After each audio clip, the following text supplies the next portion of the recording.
चुनावी साल है बिहार का और नीतीश कुमार ने कर दिया है बड़ा ऐलान। कहा जा रहा है कि अब स्टूडेंट क्रेडिट कार्ड योजना के तहत मिलने वाला एजुकेशन लोन पूरी तरह से ब्याज मुक्त होगा।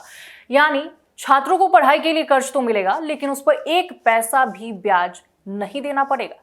सुनने में यह फैसला बड़ा क्रांतिकारी लगता है, लेकिन असली सवाल यह है कि क्या वाकई ये बिहार के युवाओं की जिंदगी बदलेगा या फिर ये सिर्फ वोटों की फसल काटने की कोशिश है।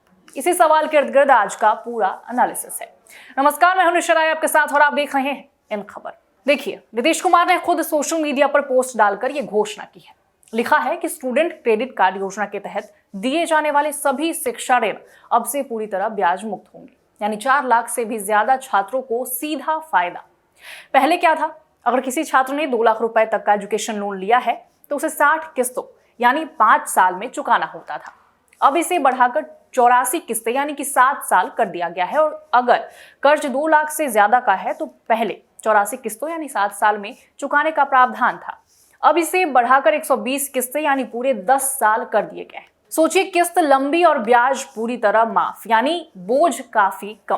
पहली नजर में यह फैसला छात्रों और पेरेंट्स के लिए राहत की तरह दिखता है, क्योंकि बिहार का सच ये है कि यहाँ हर साल लाखों बच्चे ग्रेजुएशन, इंजीनियरिंग, मेडिकल, मैनेजमेंट की पढ़ाई के लिए कर्ज लेते हैं, लेकिन पढ़ाई पूरी होने के बाद उन्हें नौकरी मिलती नहीं और फिर कर्ज चुकाना भारी पड़ जाता है।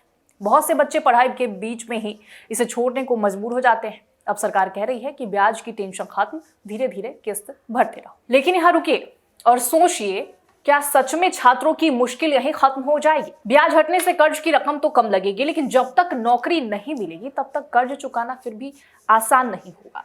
यानी असली चुनौती वहीं की वहीं है। बिहार के युवा सिर्फ कर्ज नहीं चाहते, उन्हें रोजगार भी चाहिए। अब जरा इस फैसले की टाइमिंग पर आइए। यह ऐलान चुनावी साल में हुआ है।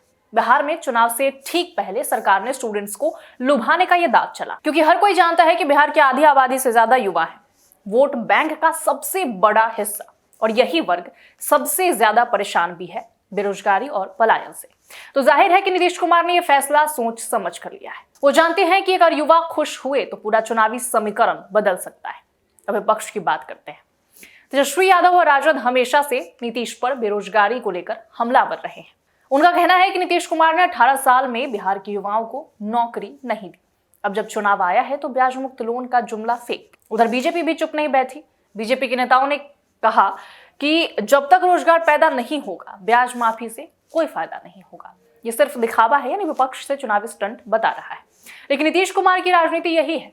उन्होंने हमेशा योजनाओं को चुनावी हथियार की तरह इस्तेमाल किया है। शराबबंदी हो, साइकिल योजना हो, आरक्षण का कार्ड हो, या अब ये ब्याज मुक्त स्टूडेंट क्रेडिट कार्ड, उनका पूरा ध्यान इस बात पर रहता है कि जनता को सीधे फायदा महसूस हो और फिर वोट में उसका असर दिखे। याद कीजिए, 2006-07 में लड़कियों के लिए साइकिल योजना आई थी। उस वक्त कहा गया कि साइकिल मिलेगी तो लड़कियां स्कूल जाएंगी।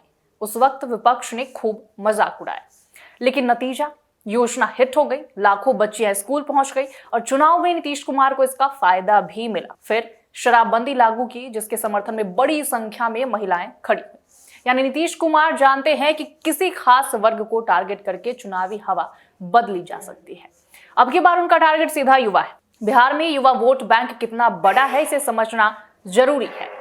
2024 के आंकड़े बताते हैं कि राज्य में लगभग 60% आबादी 35 साल से कम उम्र की है, यानी आधे से ज्यादा वोटर युवा है। इनमें सबसे बड़ी हिस्सेदारी उन छात्रों की है जो कॉलेजों में पढ़ाई कर रहे हैं या फिर नौकरी की तलाश में है। यही वो वर्ग है जो हर सरकार से सबसे ज्यादा नाराज भी रहता है, क्योंकि रोजगार का संकट गहराता जा रहा है। अब जरा बिहार की शिक्षा व्यवस्था और रोजगार की हकीकत पर नजर डालते हैं। बिहार में आज भी हजारों कॉलेज और यूनिवर्सिटी ढांचे के नाम पर मौजूद है, लेकिन क्वालिटी शिक्षा बहुत कम है।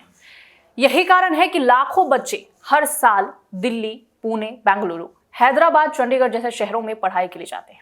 वहाँ खर्चा ज्यादा लगता है, फीस भारी है, और ऐसे में स्टूडेंट क्रेडिट कार्ड उनका सहारा बनता है। लेकिन पढ़ाई पूरी करने के बाद नौकरी वहीं मिल जाती है, बिहार में नहीं मिलता। नतीजा ये कि बिहार के युवा वहीं बस जाते हैं, यानी पलायन लगातार जारी रहता है। तो सवाल यह है कि ब्याज माफी से क्या पलायन रुकेगा? जवाब है नहीं। अब मान लीजिए एक छात्र पटना में किसी प्राइवेट कॉलेज से एमबीए करता है। उसने 6 लाख का लोन लिया हो। पहले उस पर ब्याज जुड़ता है और उसे 7 साल में चुकाना पड़ता है। अब वही लोन उसे 10 साल में बिना ब्याज चुकाना है, यानी महीने की किस्त काफी कम हो जाएगी। ये जरूर राहत है, लेकिन अगर उसे नौकरी ही नहीं मिली तो किस्त कौन चुकाएगा? यही असली सवाल है और यही बात विपक्ष कह रहा है। विपक्ष का कहना है कि जब तक रोजगार नहीं है तब तक स्कीम सिर्फ किताबों में अच्छी लगती है, जबकि नीतीश कुमार के समर्थक कहते हैं कि सरकार का काम है पढ़ाई को और आसान बनाना, नौकरी देना कंपनियों का और मार्केट का काम है। अब जरा देखें कि छात्रों का मूड क्या कहता है इस पर। कई छात्र कह रहे हैं कि यह फैसला अच्छा है क्योंकि लोन का बोझ आधा हो गया है। पेरेंट्स भी कह रहे हैं कि बच्चों को अब पढ़ाई के लिए कर्ज लेने से डर नहीं लगेगा, क्योंकि एक तरफ विपक्ष दोनों तरफ से मिलकर उन्हें घेर रही है, दूसरी तरफ उनकी अपनी छवि भी कमजोर हुई है। शराबबंदी कानून पर सवाल उठते रहे हैं और भ्रष्टाचार के आरोप लगे हैं। प्रशासन पर भरोसा कम हुआ है।